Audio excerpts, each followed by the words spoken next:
Inna lillah wa inna ilaihi raji'un. These past couple of nights, we've been we need to give our condolences to Ali Asghar and to Qasim and to Hazrat Abbas and to Hazrat Ali Akbar. But tonight, we need to give our condolences to our Mola, the one who had to bear through all the pain, seeing all his family coming back. Tonight is on its way. Tonight, when the Banu Hashim had no water for the third night, the night when the companions and the children of Hashim were crying, screaming, Al-Atash, Al-Atash. The night when they were ready for battle, Bibi Sakina would lead the children one camp to another, with empty dry cups in their hands.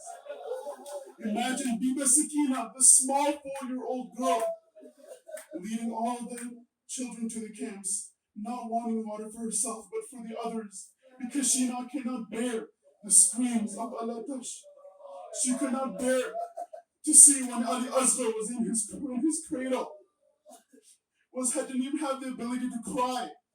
It was like a fish that came out of water, how the fish gasps, cannot get water, couldn't even cry because his mouth was so dry.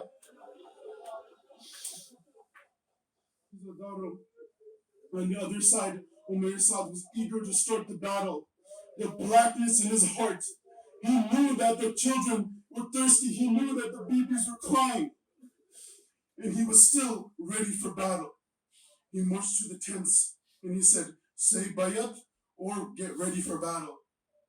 But Imam Hussein requested, he said, Allah knows that I run respite, not to prolong my life, but for this night to pass in prayer and supplications.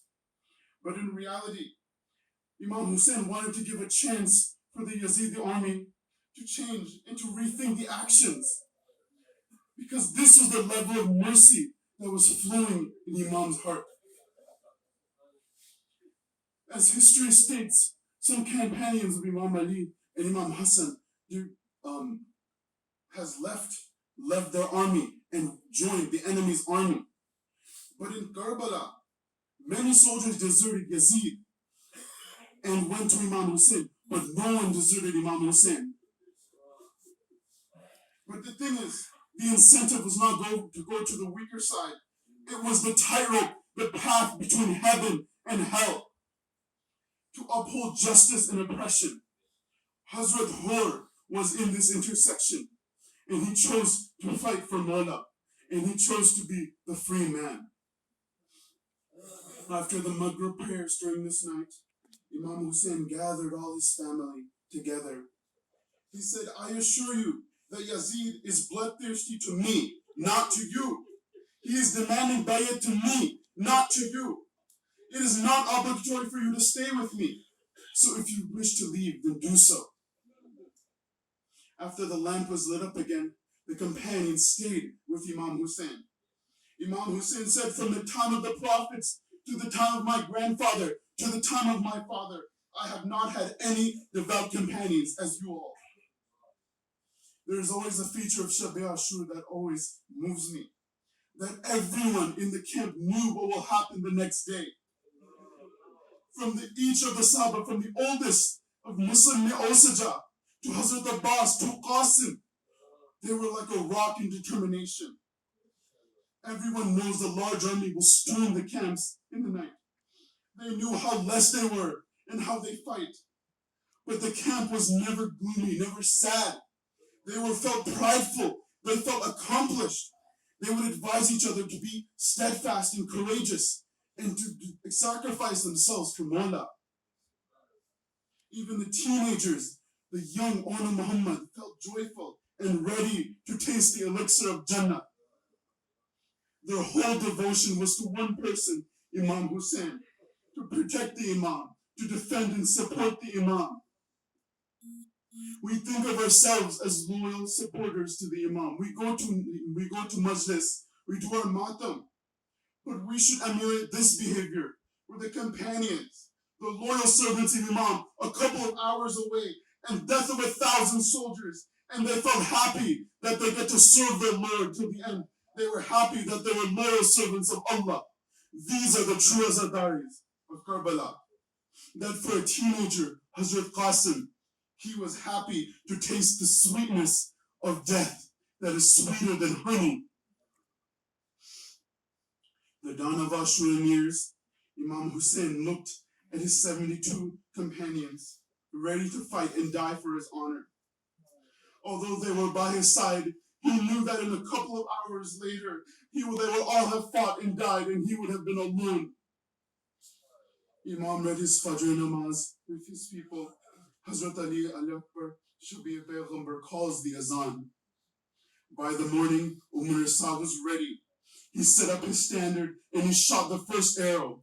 Let people know that I am the one who shot the first arrow against Hussein. Imam Hussein said to his supporters, arise and hurry toward this group and achieve your honor, achieve your destiny. The first enemy attack, the first clash happens. It is said in history, it was the most loss for Imam Hussein. It is said that brave warriors in battle at the time, when they achieved their rank in battle, they would fight one-on-one.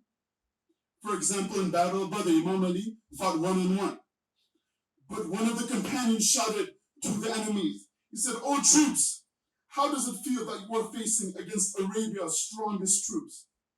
But Umar Asad, the evil, mischievous tyrant, said to his troops, "Surround them like prey and attack them from all sides." The amount of cowardice these troops had, they could not stand one-on-one. More than half of the companions were martyred during the first battle, but they fought so bravely, killing all the enemies. Wahabi Qalbi came and fought and achieved martyrdom. Imam watched as each of his followers attained Shahada, holding the pride to serve their master. Musa ibn Osaja, who was so old they had to tape his eyes up to see, fought and gained Shahada. Hur, the free man who achieved heaven from hell, fought with all his might. Hur was free by sacrificing himself upon Hussein and surrendering his soul in the morning of Ashura. As Zuhur time approached, one of the companions said, "O Abu Abdullah, the enemy is coming close, and I know that I must be killed before you. But I wish to meet Allah, knowing that I have offered prayer with you." There Imam led the Zuhur prayers with the supporters that were left. It is said that the valor of Imam's companion was so great that one of the Kufan soldiers narrated that the Imam's followers clutched their swords and roared like lions, fought in the clutches of certain death. It is narrated that if we did not surround these people, they would have surely killed us all. Imam looked at his companions, all laying on the battlefield with arrows in them, and sword wounds and spear wounds. Imam knew that all was left was the Banu Hashim, the family of Banu Hashim. The children of Aqil went to the battlefield and attained martyrdom.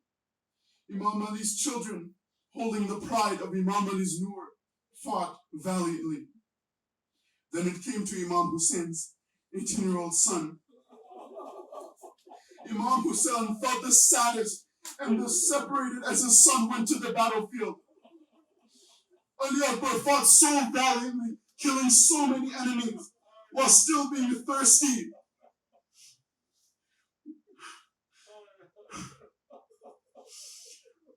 Then one soldier put a spear in Ali Akbar's path, obstructing his view, caused all the enemies to fight and attack all at once. But this will stop happening. He kept fighting and he kept fighting. It is said that he kept fighting on so much until the blood bathed in his face so much he could no longer see. He fell from his horse and he called to his father, "Hurry up and join me, where we will quench our thirst together with our Prophet." Imam Hussein rushed to his dying son and placed his head on his lap. Seeing the reflection of the Prophet, his brave and valiant son, It hurt Imam so badly. He cried so loudly, clutching his dead son's head, telling how proud he was that he was fulfilled. The cries from the Bibis were heard so loud today as each murder was brought back. Hazrat Abbas, the valiant commander of the army of Imam Hussein, requested to bring water back to Banu Hashim to quench the thirst of Bibi Sakina.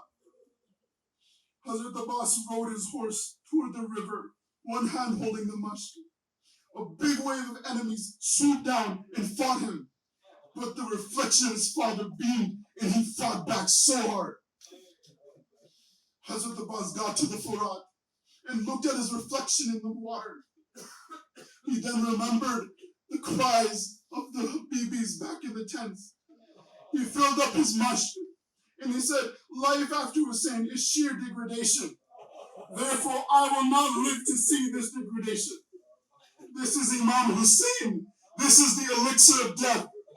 Would I rather prefer to drink this water? Hazrat Abbas started to head back, but the attacks of the enemies were so intense. Umar Asad did not want the water to go back to the Bibis. Then they cut his right hand from his body, but still Abbas was valiant. They cut his left hand from his body. Abbas clutched the mushk in his chest, shot arrows, they shot rocks, attacked him from all sides. Still Abbas held the mushk, determined to bring the water back. But one thing happened that caused Abbas to stop. The mushk was pierced by the arrow. The water started to pour out. Abbas wept and wept until the arrow went in his eye, blinding him to the way. Imam Hussein rushed to his brave brother. He said, oh brother, the light of my eyes, the part of my body, oh my bright moon, you are my best supporter. After you, life is bitter for me. Mera bhai, meri kamar toot gayi. Imam walked back to the camp in so much pain and loneliness. He looks to the left and he looks to the right. Then he called out, Hal min nasir yansurna. Is there anyone to help me? Is there anyone to defend the holy progeny of Allah's Prophet? At that moment, a small baby leapt from his cradle in response to his father. Imam Hussein brought Ali Asghar to the battlefield. The youngest warrior came to the defense of the Imam. Imam raised Ali Asghar. He is innocent. You are bloodthirsty to me. But look at this newborn baby. He has done nothing wrong. The evil Muhammad's black heart raged. He shoots the arrow at Imam Hussein. But the arrow goes off and hits the neck of Ali Asghar. It is said that this arrow that he shot is used to kill animals. Remember, this is a 6-month-old baby. Imagine how small the neck would be and how big this arrow would be when used to kill animals. Ali Asghar looks one more time at his beloved father. He dies in his arms. Imam knew that it was now time to sacrifice his life for Islam. Imam Ali comes to each tent and calls, Ya Sakina, Ya Zainab, Ya Kulthum, alaykum minni salam. He bids farewell to the Bibis and comes back to his sick son, Ali ibn Hussein, Zainul Abidin, and says farewell. Imam Ali remembers. He says, remember the lovers. Beta Sajjad, when you return home, say salam to my lovers. Tell them to remember me whenever you drink water. And tell them I remember them when I was clutching the baby, 6-month-old baby.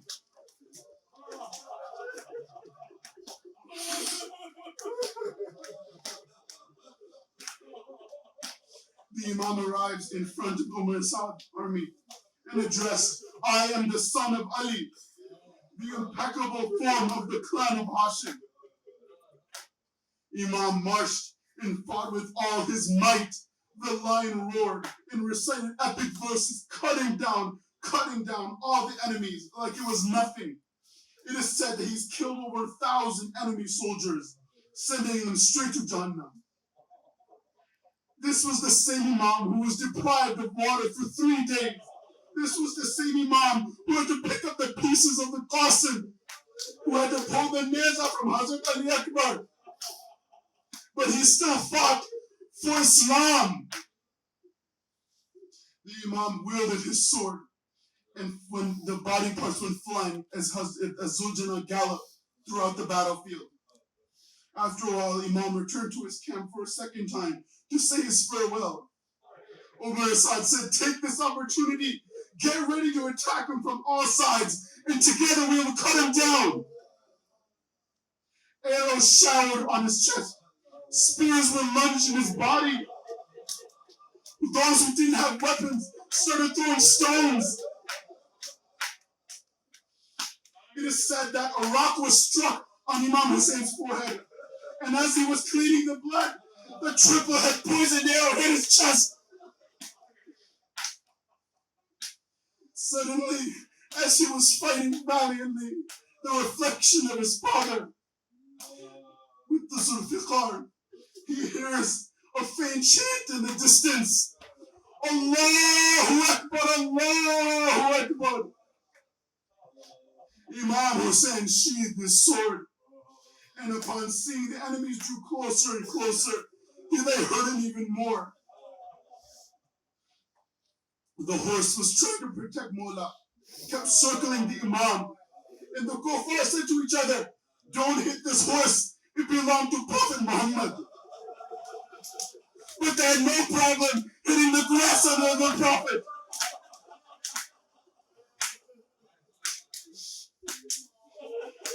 Sultana covers his head with the blood of the Imam and goes toward the tents to signal the Ahl Haram. The Bibi start crying upon seeing the horse. Bibi Zainab comes out searching for the Imam and goes up on top of Dil Zainab. As the Imam went to Sajda, the sword struck him on top of his head, causing him to collapse. The animosity against the Ahlul Bayt. Imam Ali was struck in his prayer, and Imam Hussein was struck in his prayer. He lay there wounded. The enemy circled around him, didn't move, didn't know what to do. Shimmy said, what are you waiting for? This is our defense. He is defenseless. Attack him from all sides. One arrow hit towards his mouth. Another arrow struck his throat. A spear pierced his chest. Bibi Zainab sees his precious brother getting savagely attacked. He shouted, woe upon you! You are killing my Abdullah! Is there no Muslim upon you? Bibi Zainab shouted Umar Asad. And it was at this time that the most evil of hearts, had to shed his tears and look away. But she felt the most broken when Shimmer came forward with his dull knife, knowing his intent. Bibi Zainab shouted, my Hussein has been killed in Karbala.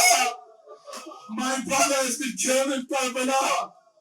Ya Husseina, Ya Abi, Ya Mazluma Karbala. Matame Hussein.